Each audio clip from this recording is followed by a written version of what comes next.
बिस्मिल्लाहिर्रहमानिर्रहीम। स्टूडेंट्स अस्सलाम वालेकुम। स्टूडेंट्स, आज हम प्रॉपर्टीज ऑफ अरिथमेटिक मीन को डिस्कस करेंगे। लास्ट लेक्चर जैसा कि हमने उसमें अरिथमेटिक मीन के बारे में पढ़ा था और हमने न्यूमेरिकल्स किए थे, तो अरिथमेटिक मीन की प्रॉपर्टीज में sum of the important properties of arithmetic mean, number 1, the sum of the deviations of observations from their mean is always equal to 0.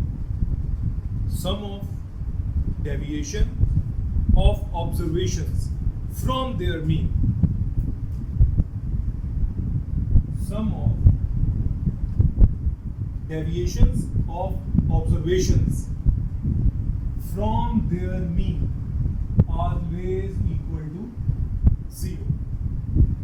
ये फर्स्ट प्रॉपर्टी है हमारे पास अरिथमेटिक मीन की। हम इसको प्रूफ पहले करेंगे, फिर हम नेक्स्ट प्रॉपर्टी की तरफ चलेंगे।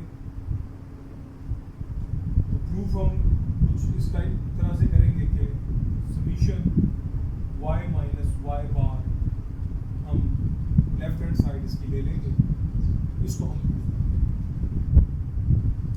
तो स्टूडेंट्स मल्टीप्लाई करेंगे summation y minus n y bar. ऐसा क्यों किया हमने? हमें पता है कि y bar is equal to summation y over n के इक्वल होता है और n y bar is equal to summation y के इक्वल होता है। तो याद रखेंगे आप कि समीशन जो है ये बेसिकली हमारे पास सम है और सम हमेशा ऑब्जर्वेशन का होता है। y बार हमारे पास अरिथमेटिक मीन है, कैलकुलेटेड वैल्यूज है ऑब्जर्वेशंस की, तो इसलिए सम ऑफ y यानी समीशन y ऑब्जर्वेशंस का sum, summation multiply by y bar not possible because y bar is a calculated value average mean, therefore sum converted to n y bar, numbers इसकी total तादाद के equal हो जाएगा। तो summation y minus n y bar हमारे पास किसके equal है? समीशन y के इक्वल हो जाएगा हमारे पास। तो ये आपस में कैंसिल होकर 0 हमारे पास आ जाएगा, ये राइट हैंड साइड। तो ये हमारा पहला प्रूफ था अरिथमेटिक मीन की प्रॉपर्टीज में। फर्स्ट प्रॉपर्टी थी sum of the deviations of observations from the mean is always equal to 0. Next property discuss करेंगे हम।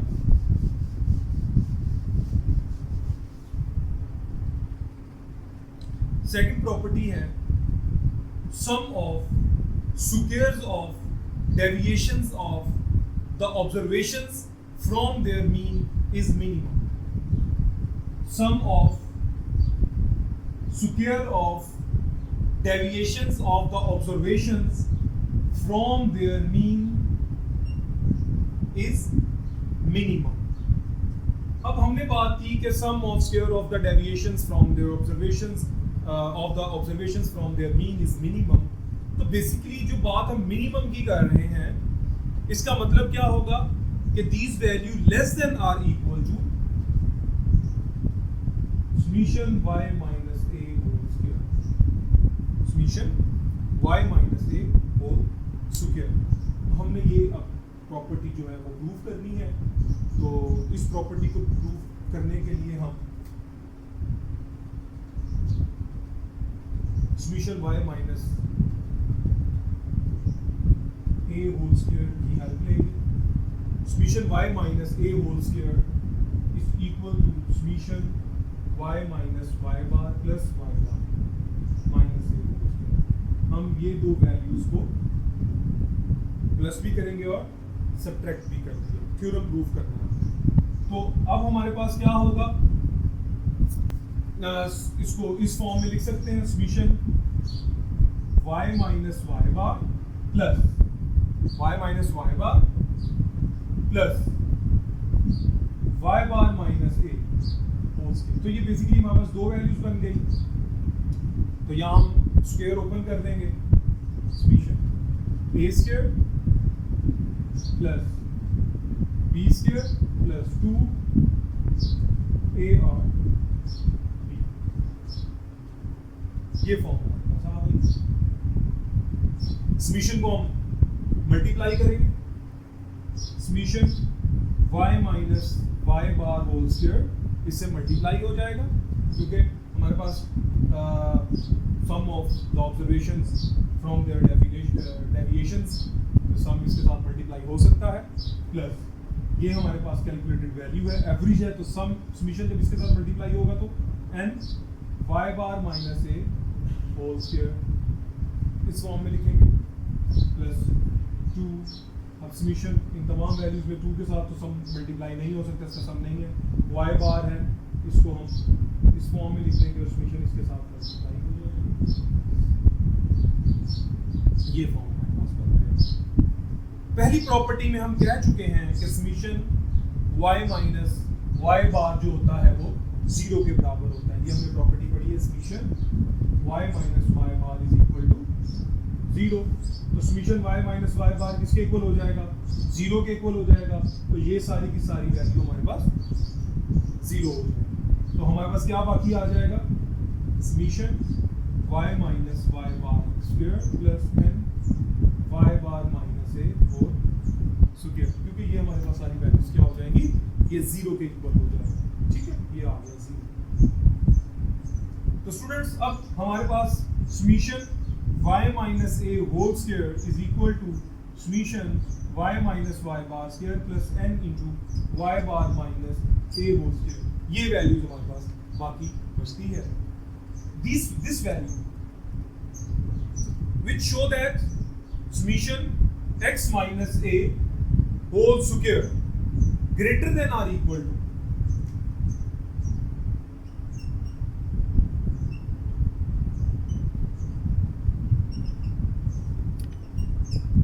these value greater than or equal to summation y minus y bar square, because summation y minus a whole square becomes by adding two possible terms।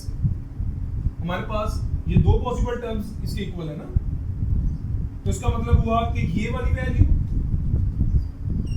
इन दो value के equal है,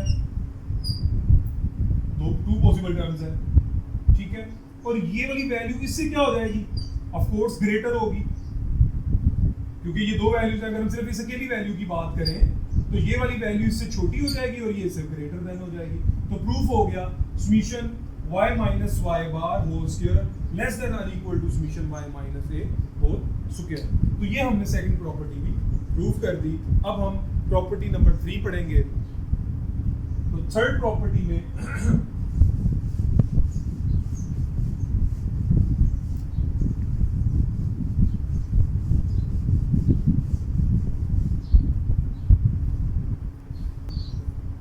third property हमारे पास ये है कि if y1 y2 y3 and so on n values हमने ये ली है, और इसमें हम इस तमाम वैल्यूज के अरिथमेटिक मीन भी लेंगे, ठीक है, be the n values having mean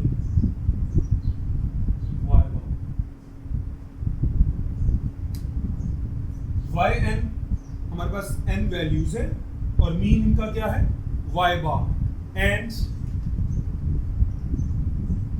x हमारे पास जो होगा is equal to a y plus minus b, x is equal to a y plus minus b, then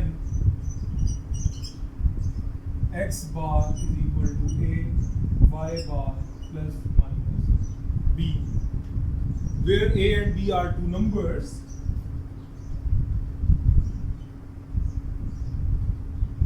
a not equal to 0। ये हमारी थर्ड प्रॉपर्टी। लास्ट प्रॉपर्टी को discuss करेंगे, combined arithmetic mean, combined arithmetic mean. Combined arithmetic mean में हम क्या करेंगे कि हमने n टाइम्स या k टाइम्स अरिथमेटिक मीन ले लेने हैं। Suppose if y1 bar, y2 bar and so on, yk bar be the arithmetic mean of k distributions having frequencies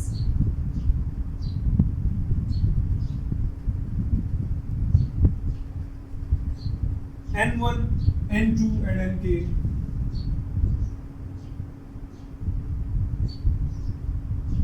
then the combined arithmetic mean denoted by y bar c, and the formula is n1 y bar 1 plus n2 y bar 2 plus so on nk y bar k, dividing by their frequencies, sum of frequencies and k. And you also define as this summation ny bar I subscription दे देते हैं, I varies from 1 to k, dividing by summation ni, I varies from 1 to k. It's mean that I की variation जो है वो 1 to k है। 1 put करें n1 y bar 1, this one summation mean that sum, 2 put करेंगे n2 y bar 2, summation mean that sum, and so on, variation fluctuate till k, so then put I is equal to k, nk y bar k, dividing by n1 plus n2 plus n3 and so on nk. This is the combined arithmetic mean, the property of arithmetic mean. इससे related मैं आपको एक example करवाऊंगा।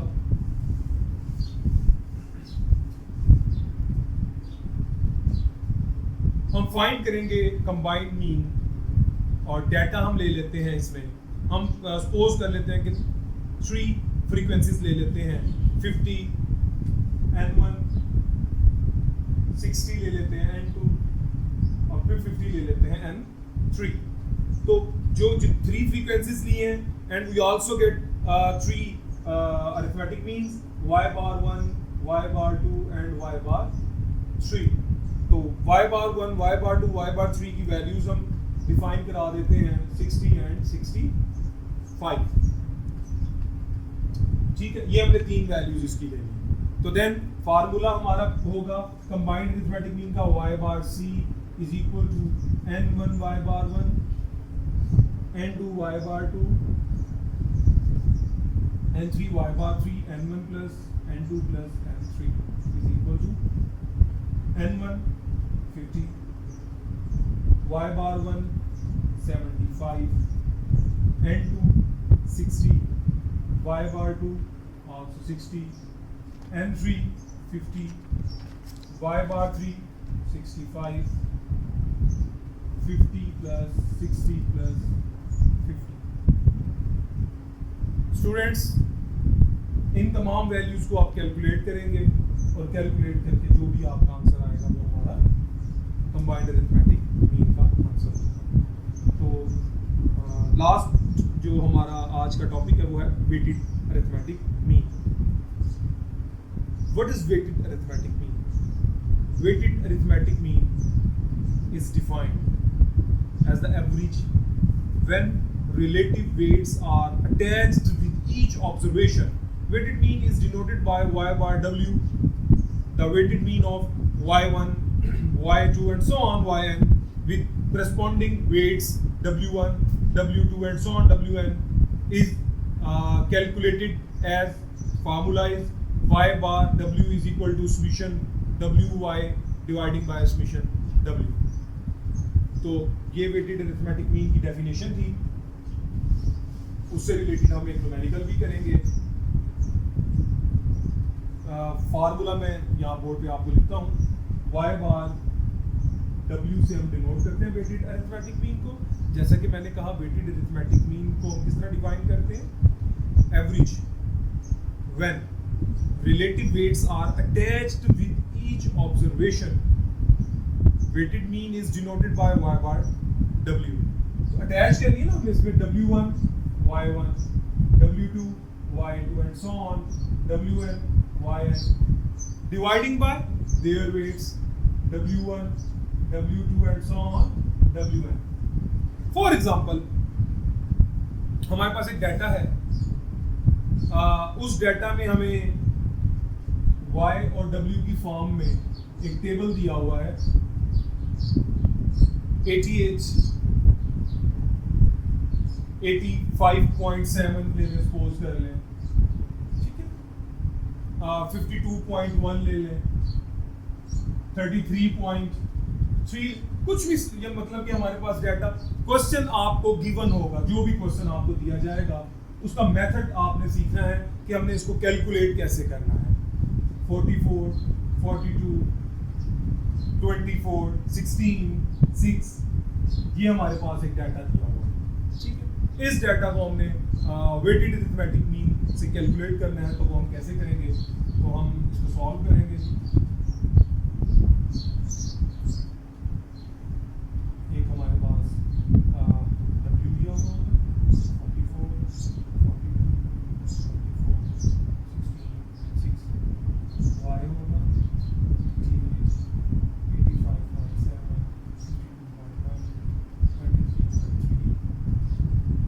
12। हम दोनों को columns को आपस में मल्टीप्लाई कर देंगे, W और Y, तो आप इसको इसकी कैलकुलेशन करेंगे, इन दोनों को आपस में मल्टीप्लाई करते हैं, तो 387, 42 मल्टीप्लाई बाय 85.7, 3599 पॉइंट, हमारे पास 764 आएगा, सो 424 मल्टीप्लाई बाय 52.11250.4, 16 मल्टीप्लाई बाय 33.3532.8 और and this one is 72.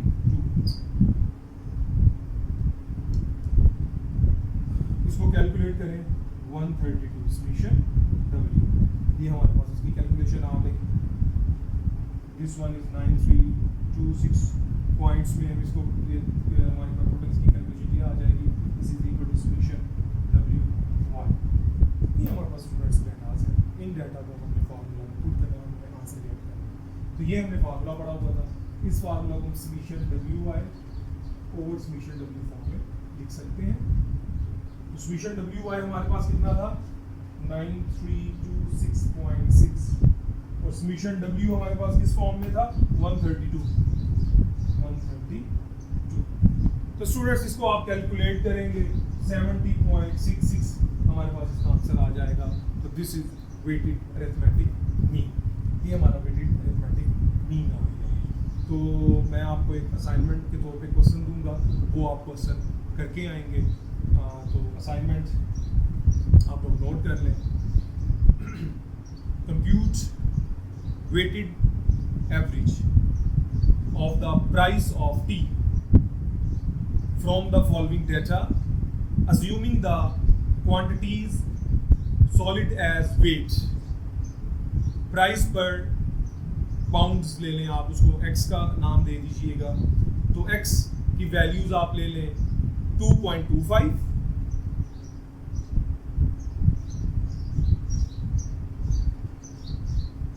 second value is 2.50, third value is 2.75 and the last value 3.00. Quantity जो सॉलिड में है, W से उसको मेंशन करेंगे, 14 ले लें, 11 ले लें, 9 ले लें और 6 ले लें, ये आपका डाटा है। तो इस डाटा को आप क्या करेंगे, कंप्यूट करेंगे weighted average of the price of tea from this data assuming the quantities solid as weights। तो स्टूडेंट्स ये आज हमारा लेक्चर नंबर 2 कंप्लीट हो गया। इंशाल्लाह नेक्स्ट लेक्चर तक के लिए मुझे इजाज़त दीजिए। अस्सलाम वालेकुम।